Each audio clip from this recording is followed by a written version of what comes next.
Greetings, salutations, respect, and love. I am Scott. You are in the Prog Corner where today we're going to be talking about The Who. Oh, yeah. You know, in the history of prog rock, there are few bands more important than The Who. And you know what? We don't really talk about them as foundational to our beloved genre.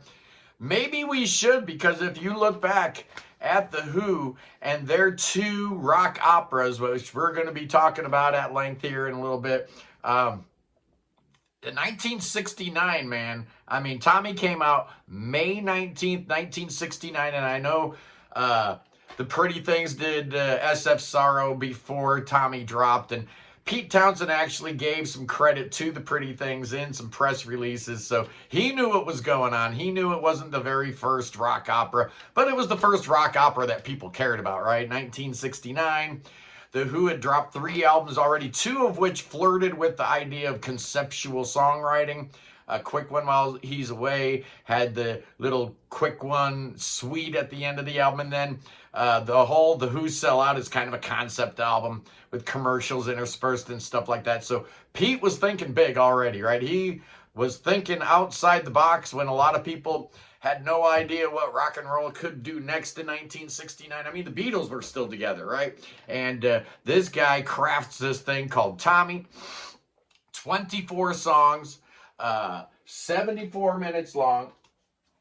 And I was taking guitar lessons at the time, and my guitar teacher told me I had to learn every single lick Pete Townsend did on this album, and I did. I did. I love every single track on here, and you know, this was when the record companies were giving you value, right? Because you got this whole triple gatefold, which was kind of cool, and then the double album, and then you got a little booklet that came with the album with the lyrics and stuff. You know, so they definitely gave you plenty of bang for your buck back in the day. And that was a big selling point for me, right? Because The Who, in 1969, coming off those first 3 albums, yeah, the third album actually gave them a hit in the U.S. With I Can See for Miles, Roger Daltrey penned track. But, you know, the album sales were nothing. I mean, nobody cared about The Who in the U.S. Let's be honest. We liked I Can See for Miles, and maybe some of us remembered My Generation, but that was about it for The Who. And then this sucker dropped, and everything changed. It still has tinges of psychedelia, you know, that you can hear. It was 1969. Some of the production sounds a tad bit dated, but these songs, man, oh my goodness, these songs are just great. Overture, It's a Boy, You Didn't Hear It, Amazing Journey, Sparks, Eyesight to the Blind, Christmas. Oh, I love Christmas. Have you ever woke on Christmas morning, but you were so enlightened? Whatever. Cousin Kevin, actually written by John Entwistle. The Acid Queen. Yeah, so, you know, what's funny about this album and Quadrophenia, they both hit number 2 in the UK. This hit number 4 in the US. But 6 years later, they would make a movie out of this, and it starred Tina Turner and Elton John. And then we turn our attention to Exhibit B. Yeah, we all know that Who's Next came out in the middle. And if you talk about great 3 album runs, which I think we're going to do here in the next couple weeks, we're going to talk about the best 3 album runs in history. You got to consider Tommy, Who's Next, and Quadrophenia in that mix. Absolutely you do. But in 1973, oh man, this masterpiece came out. You know, it had only been 4 years, but if you think about the time that elapsed between Tommy and Quadrophenia, those 4 years might have been the 4 years of greatest change in the music industry. The recording technologies were getting so much better that this album absolutely sounds 10 times better than Tommy. But I like the songs better here. There's more going on. There's more instrumentation. There's a lot more experimentation with the, you know, horns and strings and mellotron and all this kind of stuff going on in the background. But these songs are just epic, man. I Am the Sea, The Real Me, Cut My Hair, The Punk Meets The Godfather. Oh, man, Helpless Dancer, Is It in My Head? Sea and Sand, Drown, Bellboy, Dr. Jimmy, Love Rain O'er Me. I love every track on here. And they didn't skimp on the packaging here either. It's a gatefold, which is pretty boring, right? The back. What happened to him? What happened to his motorcycle? What happened to Jimmy? But they gave you all kinds of value with this incredible, I don't even know how many page booklet this thing is. This is like 24-page booklet came with the album, telling you the whole story of the mods and Jimmy and all this kind of stuff.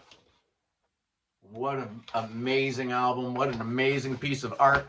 But just like Tommy, which came out in 1969, and then 6 years later, a movie came out. Same thing happened with Quadrophenia. 1979, you got a movie starring Sting, and Robert Fripp's wife was in it too. Toya was in it. But Quadrophenia hit #2 both in the US and the UK. It was kept off the top spot in the UK by David Bowie's Pinups, and it was kept off the top spot in the US by Elton John's Goodbye Yellow Brick Road, which is kind of weird. But overall, I think Quadrophenia, owes more to what was going on as far as all the prog that was happening in the early 70s, whereas Tommy, a little bit more indebted to all the psych that was going on in the late 60s. So, they have a little different flavor. And, the Tommy story is kind of weird, right? Who can relate to a deaf, dumb, and blind pinball player? The story takes place after World War I, so it's already dated before it began. Whereas Tommy, in spite of its greatness, it just seems to be overshadowed by Quadrophenia. It's a little more of a modern story where, a couple decades in the future from Tommy, you're talking about the whole mod thing of the 50s and 60s going on in the UK. Stuff we didn't understand in the US, right? I mean, Pete Townshend wrote all of Quadrophenia, whereas Tommy was more of a group effort. There's a little bit more democracy here, but, he's telling a story that we Americans really don't get. We had none of the mods and the rockers and all that stuff. So it's fun. It's very British. And that's the thing that I always enjoyed as a kid listening to British music was, they talked about stuff I didn't always understand. Whereas with my American bands, I knew exactly what time it was. I knew exactly what they were talking about. So there was like a little bit of mystery in the British bands for sure. And the story of Quadrophenia, again, is a little weird too. I mean, not many people have split personalities, right? But the cool thing about the story is that each one of Jimmy's personalities, kind of a member of The Who. So Quadrophenia is The Who in a nutshell, and it's got everything that I love about The Who.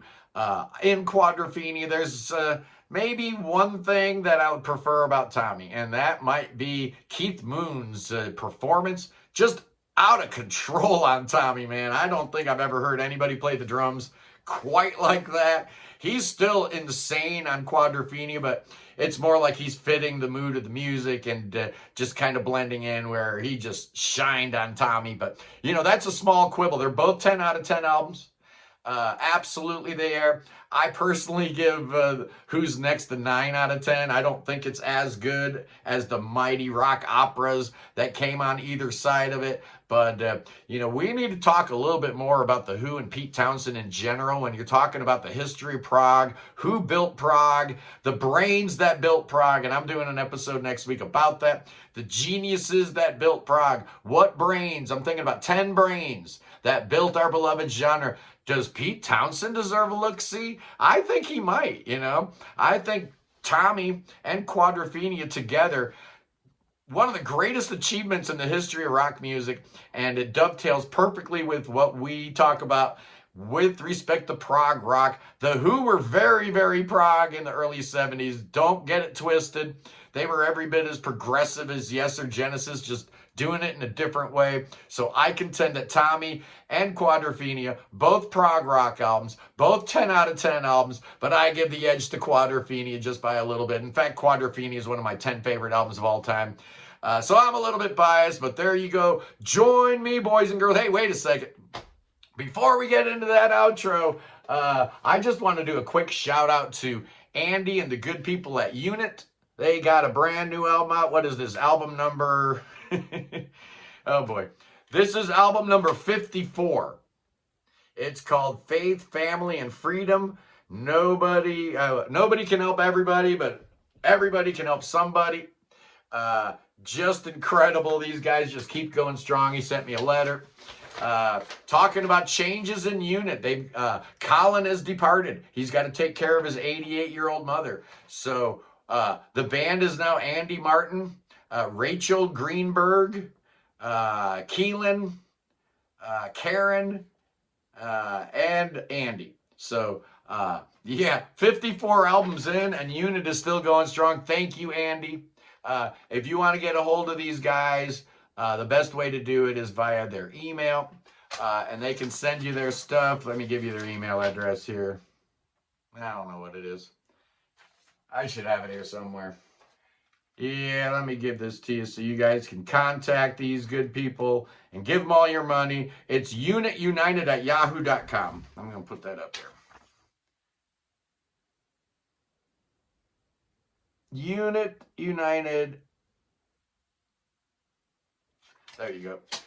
@yahoo.com. Anyway, boys and girls, Sunday on the Sunday Live Prog stream, it's my birthday Sunday, so we're going to be doing something special. I got a wall of 1974 behind me, so oh yeah, we're going to be talking about the 4 greatest albums of 1974. You know what they are, don't you, kiddies? You know what they are. It's King Crimson Red versus Camel Mirage versus Genesis, The Lamb Lies Down on Broadway versus Yes Relayer. Who's going to take home the cup, man? Who's it going to be? Join us Sunday. Anyway, boys and girls, I love you. Peace in the Middle East. Free Tibet, free Ukraine, free your mind, free beer, free Willie. Become a member for $1.99 a month. Subscribe to the Prog Corner, and God save the King. Save King Chucky. Oh, I'm fired up today. That king needs some saving. Bring him to America. Make him swim. It'll be good for him. Oh, yeah, swim across the Atlantic, Chucky. Oh, yeah, I know you can do it. And then once you get here, you can walk to Ohio. Oh, walk your happy ass to Ohio, where we got spells, we got incantations, we got thoughts, we got prayers. And I got Billy Bob on standby. Hey, Billy Bob, bust out them snakes for the king. Oh, no, King Chucky's getting attacked by snakes. Oh, these are angry Ohio snakes. Oh, there's nothing angrier than that. Anyway, boys and girls, I'll see you Sunday. Peace.